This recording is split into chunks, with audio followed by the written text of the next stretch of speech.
সম্মেলনে তৃতীয় বিশ্বের সংগ্রামী কণ্ঠ জিয়া বলিষ্ঠভাবে বলেন, To the Non-Proliferation Treaty was based on a firm conviction that there can be peace only through the elimination of all nuclear weapons.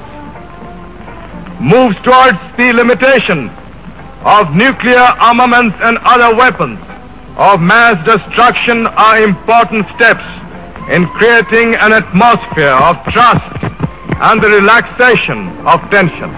নিরাপত্তা পরিষদে জাপানকে হারিয়ে বাংলাদেশ লাভ করে আসন। জাতিসংঘে এক স্মরণীয় বক্তৃতায় তিনি বলেন, Special efforts must be made to develop the resources of such countries so as to reduce their vulnerability to external pressure and manipulation. Above all, it is essential that such countries should be allowed to build their own future without outside interference or